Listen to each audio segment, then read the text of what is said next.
저는 작년 연말에 첫 아이를 출산하고 지금은 집에서 육아휴직을 하고 있습니다. 남편과 결혼한 지는 약 3년 정도 되었고 그다지 여유가 많은 살림은 아니라서 결혼 생활 내내 쉬지 않고 맞벌이를 하며 지냈어요. 예전부터 저희 시어머니 성격이 보통이 아니라는 건 알고 있었지만 이번 일은 정말이지 선을 완전히 넘으신 것 같아요. 남편과 결혼한 뒤로 지금까지 3년 동안 되도 않는 시어머니의 헛소리를 참아가며 살았는데 이제는 정말 끝이라 생각하고 앞으로 다신 그 집안 식구들을 상종도 안 하고 살 겁니다. 시댁 이야기를 하기에 앞서 먼저 저희 친정집에 대해서 이야기를 하자면 정말 특이사항이라고 할 만한 것도 없는 평범한 집안이고 3남매 중에 제가 막내예요. 위로 오빠 하나 언니 하나 있는데 유일하게 오빠만 결혼할 때 부모님 도움을 좀 받을 수 있었습니다. 그래도 그건 오빠가 유일한 아들이자 집안의 장남이라서 그런 거고 앞으로 재산은 물론 집안 살림을 이끌어 나가야 하는 사람이라서 어느 정도 이해할 수 있어요. 언니랑 저는 결혼 자금을 직접 벌어서 시집 가야 했는데 부모님의 경제적 상황을 생각하면 오빠와 비교해서 차별받는다거나 억울하다는 생각이 들진 않았습니다. 언니나 저나 2년제 전문대학을 졸업해서 20대 초반부터 취업하고 알뜰살뜰 적금 부어가며 살았어요. 그 와중에 친정에 무슨 일이 생길 때마다 언니와 제가 돈을 모아서 부모님을 도와드렸고 덕분에 결혼할 때 그리 많은 돈을 모아놓진 못했어요. 제가 5천만 원 그리고 남편이 3천만 원이 모인 상황에서 결혼 준비를 시작했습니다. 남편보다 제가 모아놓은 돈이 더 많았지만 시댁에서 신혼집 구하는 데 보태라며 현금으로 1억을 더 지원해 주셨고 그때 정말 감사하는 마음이 깊이 들었어요. 저희 친정부모님이 아무것도 해주실 수 없다는 걸 알았기 때문에 시부모님이 해주신 돈이 더 크게 느껴졌고 신혼 초 한동안은 제가 죄인이 된 것처럼 살았습니다. 그렇지만 세상에 공짜가 없다는 말이 있듯 결혼 생활 시작한 뒤로 시어머니께서는 본인 돈 1억에 대한 뽕을 뽑아먹겠다는 건지 결혼하고 지금까지 숨도 못 쉴 정도로 저를 괴롭히시네요. 그 괴롭힘은 결혼 전 신혼집을 구할 때부터 시작되었는데 제가 괜찮다고 생각하는 집은 전부 마음에 들지 않는다면서 반대하셨어요. 정해진 예산으로 주변에 초등학교와 경찰서도 있는 교통이 편한 집을 찾았었는데 어머님께서 집이 너무 오래되고 낡았다느니 안방이 너무 좁아 보인다느니 납득할 수 없는 이유로 다 안 된다 하시더라고요. 결국 어머니 원하시는 대로 시댁과 엎어지면 코 닿을 거리에 신혼집을 얻어야만 했는데 집 문제 때문에 결혼식 올리기도 전부터 남편과 엄청 다투고 말았습니다. 하지만 저희 집에서는 한 푼도 보태주지 못하는 상황이라 아무래도 제가 할 수 있는 말이 별로 없었죠. 혼수를 맞춰가긴 하지만 집 구하는 데는 시댁에서 큰 도움 주셨으니 아무리 제가 싫다고 버티고 싸워봤자 어머님이 원하는 대로 따라갈 수밖에 없었습니다. 제가 가진 돈이라도 더 있었다면 시댁 도움은 필요 없다고 말하고 싶었지만 5천으로는 턱없이 부족했고 혼수 맞추고 결혼 준비하는 것이 고작이라 입을 다물고 있었어요. 그래서 집에 대해서는 제가 처음부터 포기했고 어머님이 원하시는 곳으로 계약을 했어요.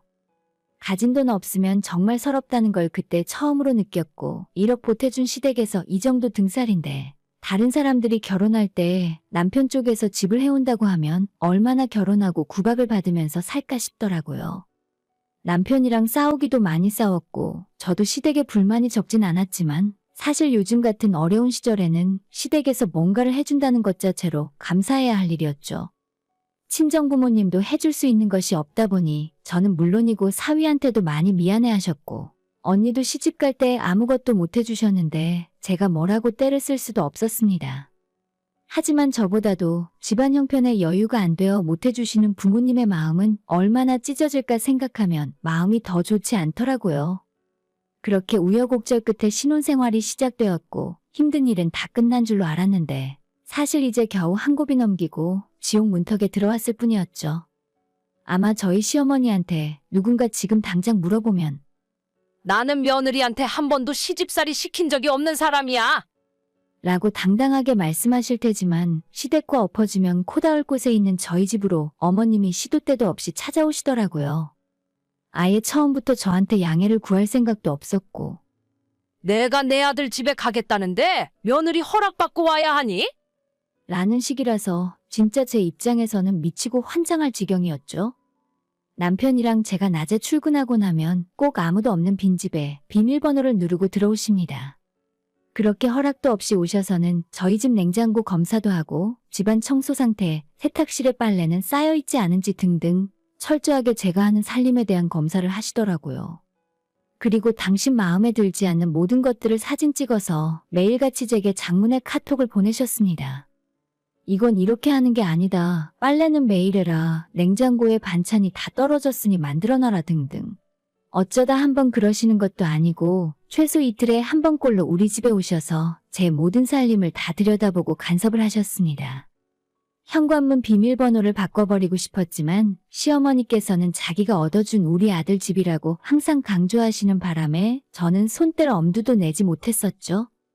집을 사준 것도 아니고 겨우 2억 5천 전세에 은행에서 대출받은 돈이 반이었지만 1억이라는 돈이 적은 돈도 아니고 어머님께서도 본전 생각나는 것 때문에 이렇게 심술 부리시는구나 싶어 제가 앞으로 어머님께 잘하면 금방 마음 열고 저를 좋아해 주실 줄 알았어요.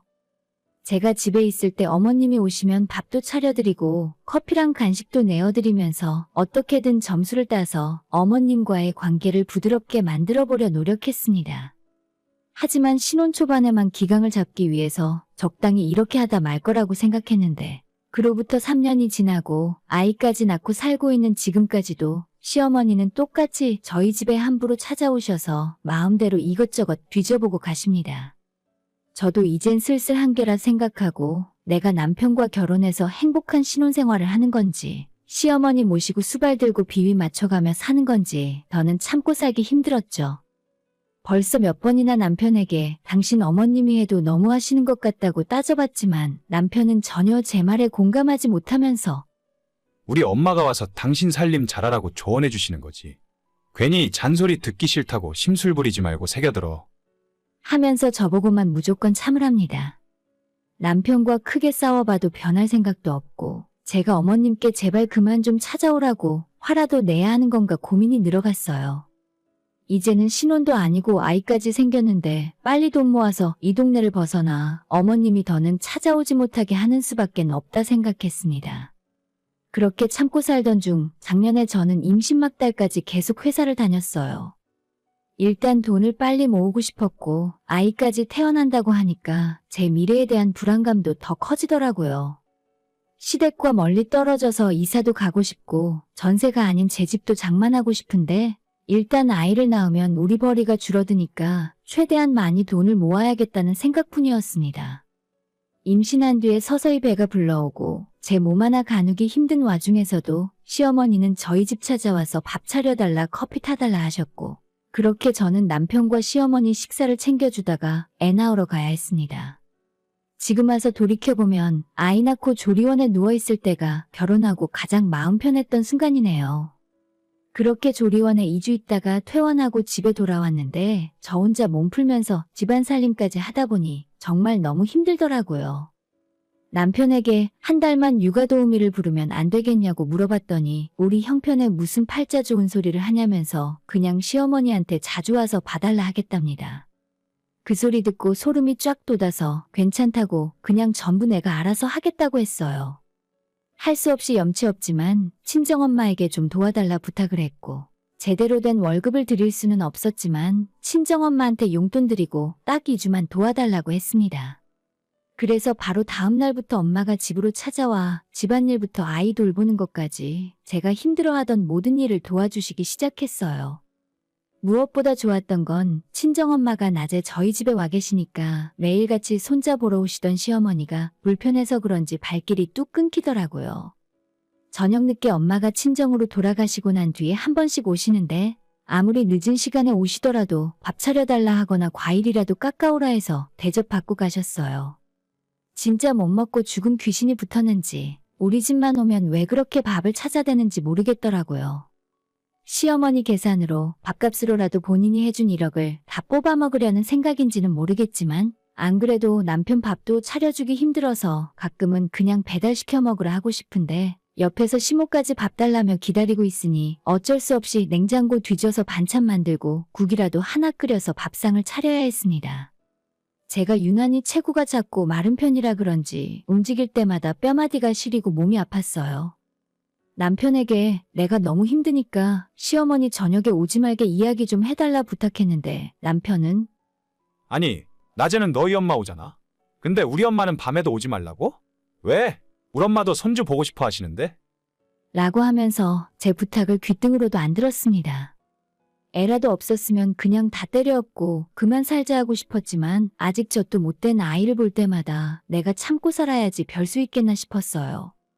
몸은 너무 아프고 힘든데 쉬지도 못하게 와서 괴롭히는 시어머니를 보면서 2주 후에 친정엄마 가고 나면 그때부터는 낮이건 밤이건 매일 찾아와서 힘들게 하겠구나 하는 생각에 등골이 오싹해질 정도였습니다.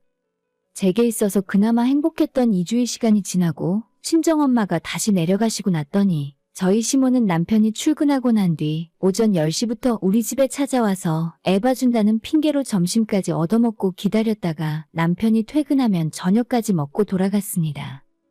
매일 8시간 이상 어머님과 함께 있어야 하는데 누워있어도 눈치 보이고 애 보다가 잠깐 짬나서 쉬고 있으면 화장실 청소 좀 하라는 둥 엄청 괴롭혀댔어요. 어디에 하소연 할 곳도 없이 속으로 꾹 참고 살았는데 지난달 결국 우리 아이 100일이 되었고 스튜디오에 갈까 하다가 그냥 집에서 100일 사진 찍고 끝내려 했습니다. 하지만 시어머니께서 그 이야기 듣고 역정을 내시더니 하나뿐인 손주 100일을 그렇게 보낼 수 없다고 하면서 시댁 식구들 다 불러다가 저희 집에서 밥이라도 먹자 하더라고요. 정말 밥에 환장한 사람도 아니고 진짜 미치고 팔짝 뛰고 싶었습니다. 시댁 식구라고 하면 시집간 신혼의 부부가 있는데 어른들만 모여도 6이잖아요? 저보고 밥하라고 할까봐 무서워서 나중에 돌잔치 할 때 밖에 좋은 식당 가거나 아니면 정식으로 초대하겠다고 했더니 너는 귀찮고 힘들다고 아이 100일을 그냥 넘어가려고 해. 너 진짜 애 엄마 맞니? 라고 하시는 바람에 또다시 100일 준비를 해야 했습니다. 신우와 시댁 식구들까지 주말에 다 같이 온다 하는데 진짜 눈앞이 캄캄했어요. 어른만 6에 신우네 애까지 올 텐데 음식 준비는 뭘 어떻게 해야 하나 싶더라고요. 제가 스트레스 받고 힘들어하는 모습을 본 남편은 별 대수롭지 않다는 듯이 겨우 100일상인데 뭘 대단한 잔치를 준비하려고 해? 그냥 대충 우리 먹던 반찬에 밥이나 더 넣으면 그만이지. 라고 하는데 철없이 떠드는 그 주둥아리를 확 틀어막아 버리고 싶더라고요. 결국 시간이 흘러 시댁 식구들이 온다는 날짜는 다가오고 혼자서 어떻게 해야 하나 고민하다가 친정엄마에게 하소연하듯 그 이야기를 꺼내게 되었어요. 엄마는 그 이야기 듣더니 뭘 그런 걸로 걱정하냐면서 자기가 다 알아서 해줄 테니 너는 아무것도 걱정할 필요 없다 하시더라고요. 그렇게 엄마가 미리 사놓으라고 한 것들 준비해놓고 엄마 도움받아서 갈비찜도 하고 잡채에 각종 무침도 준비해서 겨우 100일 잔치상 구색을 맞춰 차릴 수 있었습니다. 엄마한테 손 많이 가는 음식은 그냥 배달시켜서 그릇만 바꿔치기해서 놓자 했지만 나한테도 첫 손주 잔치상인데 그렇게 하는 할머니가 어디 있니? 하면서 전부 직접 다 만들어주셨어요. 어떻게 보면 외할머니인 우리 엄마도 이렇게나 신경을 써주시는데 시모는 대체 왜 본인 주둥이에 들어가는 것만 생각하는 건지 씁쓸한 기분을 뒤로하고 일요일 저녁에 시댁 식구들이 우리 집으로 찾아왔습니다. 돌잔치도 아니고 아이 100일이라 대충 케이크에 촛불 불고 나서 가족들끼리 사진도 좀 찍고 그 뒤로는 바로 식사를 하게 되었죠. 근데 신우가 밥 먹는 내내 표정이 별로 좋지 않고 음식도 깨작깨작 먹는 둥 마는 둥 뒤적거리고만 있더라고요. 옆에서 남들은 다 잘 먹고 있는데 신우만 제 앞에서 그러고 있으니 정말 꼴보기가 싫어서 왜요? 음식이 입에 안 맞으세요? 라고 물어봤는데 신우는 조금 모르겠다는 표정을 지으면서 솔직히 이건 좀 짜고 요건 고기가 좀 질긴 것 같아요. 라며 우리 엄마가 한 음식에 타박을 하고 있었습니다. 신우가 음식 맛에 대해 지적을 했더니 그동안 잘만 처먹고 있던 시모도 말을 거들면서 그래, 솔직히 간이 좀 짜긴 해. 요즘은 건강 생각해서 싱겁게 먹는 게 유행인데 사돈댁이 준비하셨다고 하더니 입맛이 원래 좀 짜게 드시나 보다. 라고 콕 집어서 핀잔을 주더라고요. 저랑 같이 하루 종일 음식 준비했던 저희 엄마도 시모가 하는 말에 기분 상해하시는 것이 느껴졌습니다. 거기까지만 해도 참기 힘들 정도로 짜증이 나고 있었는데 남편을 비롯한 시댁 식구들은 너무나도 자연스럽게 우리 엄마한테 심부름을 시켜대고 있었습니다. 여기 반찬 다 떨어졌는데 좀 채워주세요. 장모님, 가시는 김에 저도 밥 좀 더 주세요. 하는 식으로 여기가 엄마가 운영하는 식당인지 내 집 거실인지 모르겠더라고요. 보다 못해 제가 남편과 시댁 식구들에게 한 소리 하려고 했더니 제 표정을 읽고 눈치챈 친정엄마가 그냥 오늘 하루는 조용히 넘어가라고 하셨어요. 나중엔 아예 주방에 들어가 있으셨고 시댁 식구들 중에 어느 한 놈도 우리 엄마한테 심부름 그만하시고 와서 같이 식사하자고 말하는 놈이 없었습니다. 그 와중에 신우라는 인간이 친정엄마한테 밥 좀 더 달라고 빈 그릇을 내밀면서 어머 고생하시네요. 원래 딸 가진 부모가 죄인이잖아요? 그래도 저는 결혼할 때 많이 가져갔더니 저희 시댁은 제 말에 꼼짝 못해요. 라고 쳐오는데 그때 더 이상 못 참고 제가 자리에서 벌떡 일어났습니다. 적당히 드셨으면 다들 이만 나가주세요. 음식 준비하느라 저도 힘들었고 우리 엄마도 힘드니까 드신 건 알아서 치우고 설거지까지 다 하고 가셨으면 좋겠네요. 제 말에 엄마도 놀랐고 시댁 식구들도 눈이 휘둥그레졌지만 저는 여기서 그만할 생각 전혀 없었습니다. 아무리 돌잔치도 아니고 100일이라고는 해도 선물 하나 사온 사람이 없는데 다들 밥 먹는 입만 달고 와서 차린 음식만 축내고 가시려고 했어요? 라고 소리를 질렀더니 남편이 저한테 뭐 하는 짓이냐며 말리더라고요.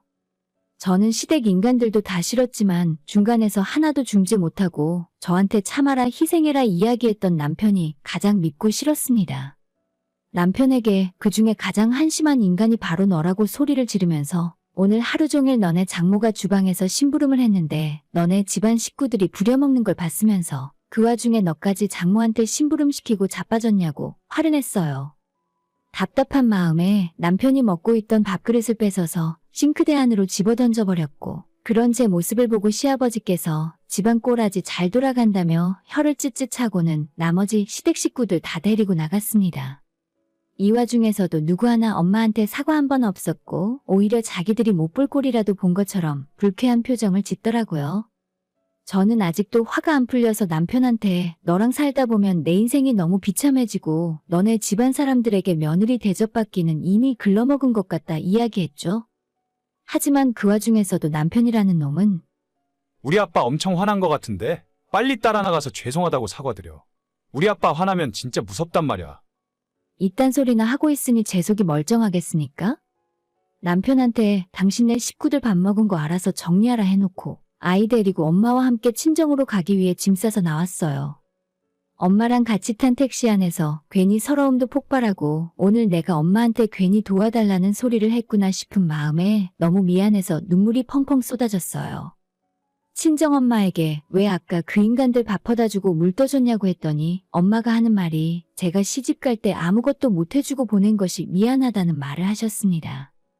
그런 엄마 모습 보면서 내가 무슨 부귀영화를 누리겠다고 그 집에서 계속 살면서 이런 무시를 당해야 하나 싶고 어차피 시댁에서도 저한테 집을 사준 게 아니라 남편 명의로 전세 얻어준 것뿐인데 왜 그렇게 기죽어서 살았나 싶더라고요. 친정에 돌아와 부모님이랑 같이 지내면서 저도 머릿속으로 생각을 많이 정리했어요. 그냥 앞으로는 내가 혼자 아이 키우면서 친정엄마 도움을 좀 받고 직장에 복직하는 것이 훨씬 낫겠다는 생각이었죠. 제가 아이 데리고 집 나왔다는 소리를 들었는지 시어머니가 전화를 하더니 지금 당장 손주 데리고 집으로 돌아오라 하시더군요. 야, 너 진짜 뭘 잘했다고 애를 데리고 집을 나가? 지금 당장 안 들어오면 영영 내쫓아버릴 테니까 그렇게 알아. 물론 이런 말을 듣는다고 해서 집에 돌아갈 생각은 전혀 없었고 나중에는 남편한테까지 연락이 와서는 시부모가 정말 화가 많이 났다면서 빨리 와서 잘못했다고 싹싹 빌라 하더군요. 남편한테는 너랑 당장 이혼할 거니까 앞으로 나 찾지 말라고 이야기했더니 어디서 들은 건 있는지 아이 양육권은 자기가 가져가겠답니다. 지금까지 애 태어난 이후로 한 번도 제대로 애를 본 적 없으면서 무슨 헛소리를 하나 싶었죠? 하지만 가만히 생각해보면 시모가 애를 키울 것도 아니고 대체 무슨 자신감으로 양육권을 달라고 하는지 상식적으로 이해할 수가 없는 상황이었어요. 양육권? 그래 잘됐네. 오늘 바로 와서 데려가. 당신이 알아서 잘 키우고 나중에 딴소리 하지 마. 아마도 애를 달라고 하면 제가 잘못했다고 싹싹 빌면서 다시 집으로 들어올 줄 알았나 보죠. 남편은 애 보는 일에는 완전 관심도 없고 시어머니도 와서 잔소리나 할 줄 알았지 지금까지 기저귀 한 번 갈아준 적 없는 사람이에요. 제 입에서 당장 아이 데려가라는 말이 나오자 그 뒤로는 남편이나 시모나 찍소리 못하고 입을 꾹 다물게 되더라고요. 결국 이혼 합의를 시작하면서 양육비 협의가 다 끝나도록 남편이나 시어머니 입에서 아이 데려가겠다는 말은 다시 나오지 않았습니다. 아이는 제가 키우기로 하고 매달 남편에게 양육비로 50만 원을 받기로 했고 제가 처음에 해갔던 혼수 비용에 남편에게 따로 5천만 원을 더 받아내고 이혼하는 걸로 협의가 되었네요. 그래서 지금은 친정부모님과 함께 지내고 있고 저는 다음 달부터 다시 회사에 출근합니다. 친정엄마가 애 보는 걸 많이 도와주시고 저도 이혼하면서 받은 돈을 합해서 아이 키우기 좋은 조금 더 넓은 집으로 이사 가기로 했어요. 솔직히 이혼하고 싱글맘으로 사는 것이 쉬운 일은 아니겠지만 아무런 답도 없는 그 집에서 시모 눈치 보고 남편 때문에 속 끓이며 사는 것보단 나아요. 아이가 태어나자마자 좋지 않은 일이 생겨버려서 너무나도 미안한데 그런 멍청한 아빠, 그런 못된 할머니 밑에서 사는 것보다 지금 이 상황이 아이한테도 훨씬 나을 겁니다. 며칠 전에 남편이 술을 잔뜩 먹고 전화해서는 저랑 우리 아이가 보고 싶다며 펑펑 울길래 이제 와서 주접 떨지 말고 양육비나 똑바로 보내라 했어요.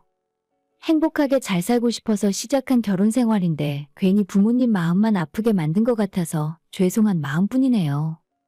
앞으로 살면서 부모님에게 더 잘해드려야겠다는 생각뿐입니다. 오늘의 사연은 여기까지입니다. 구독과 좋아요, 알림 설정 부탁드려요. 다들 행복하시고 좋은 하루 되세요.